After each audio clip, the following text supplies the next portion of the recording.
Hello everyone, welcome back to my channel. ఈరోజు ఈ వీడియోలో మనం గ్రామాలు దేశానికి పట్టుకొమ్మలు అనే ఎస్ఐ రైటింగ్ తెలుగులో ఎలా రాయాలో చూద్దాం. ఇది కనుక మీకు నచ్చినట్లయితే ప్లీజ్ లైక్ చేయండి, షేర్ చేయండి అండ్ సబ్స్క్రైబ్ చేయండి. గ్రామాలు దేశానికి పట్టుకొమ్మలు. దేశ ఆర్థిక వ్యవస్థ, సంస్కృతి మరియు పర్యావరణంలో వారి పాత్రతో సహా అనేక కారణాల వల్ల గ్రామాలు భారతదేశానికి గర్వకారణం. వ్యవసాయ ఉత్పత్తి. భారతదేశ వ్యవసాయ ఆధారిత దేశం. గ్రామాల్లో పండే పంటలే దేశ ఆర్థిక వ్యవస్థకి చేయూతనిస్తాయి. వరి, గోధుమ మొదలైన జీవనాధారిత పంటలే కాక మిరప, పొగాకు, తేయాకు వంటి ఎన్నో వాణిజ్య పంటలు మన దేశం నుండి పొరుగు దేశాలకు ఎగుమతి అవుతున్నాయి.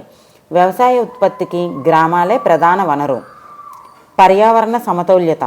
గ్రామాలు చెట్లు, మొక్కలతో కప్పబడి స్వచ్ఛమైన గాలిని అందించడంతో పాటు అనేక జంతువులకు ఆశ్రయం కల్పిస్తున్నాయి. వారు తమ సాంప్రదాయ జ్ఞానం మరియు స్థిరమైన పద్ధతుల ద్వారా పర్యావరణ సమతౌల్యతకు దోహదం చేస్తున్నారు.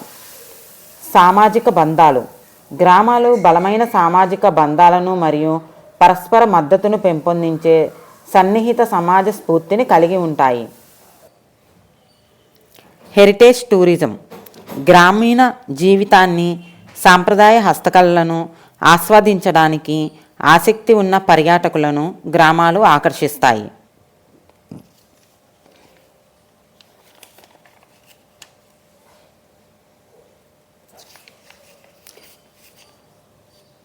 సాంస్కృతిక ప్రాతినిధ్యం. గ్రామాలు భారతీయ సంస్కృతికి, నాగరికతకు ప్రాతినిధ్యం వహిస్తాయి మరియు భారతదేశ గుర్తింపులో అంతర్భాగం. శాంతియుత వైరుధ్యం. పల్లెలు ప్రశాంతమైన వాతావరణాన్ని అందిస్తాయి. పట్టణ జీవితానికి భిన్నమైన ప్రశాంతమైన వాతావరణాన్ని అందిస్తుంది. తాజా మరియు సేంద్రియ ఆహారం. గ్రామాల్లో కాలుష్యం లేకపోవడం, పారే వాగులు, స్వచ్ఛమైన మట్టి వాసన మరియు ఇక్కడ లభించే పాలు, పెరుగు, కూరగాయలు అన్నీ తాజా మరియు సేంద్రియమైన ఆహారం. అంతేకాకుండా వారు పాటించే ఆహారపు అలవాట్ల వల్ల పట్టణ ప్రాంత ప్రజల కంటే ఎక్కువ బలం మరియు సామర్థ్యం ప్రదర్శిస్తారు.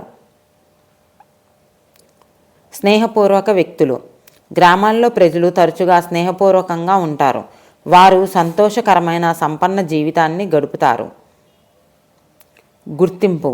ప్రపంచం భారతదేశాన్ని తన గ్రామాల ద్వారా గుర్తించింది. గ్రామాల్లో నిరక్షరాస్యత, మూఢనమ్మకాలు వంటి కొన్ని సమస్యలు ఉన్నప్పటికీ వారికి అవగాహన కల్పించి నెమ్మదిగా పరిష్కరిస్తున్నారు. ఈ విధంగా మనము తెలుగులో ఎస్ఏ రైటింగ్ గ్రామాలు దేశానికి పట్టుకొమ్మలు అని రాసుకోవాలి. Thank you.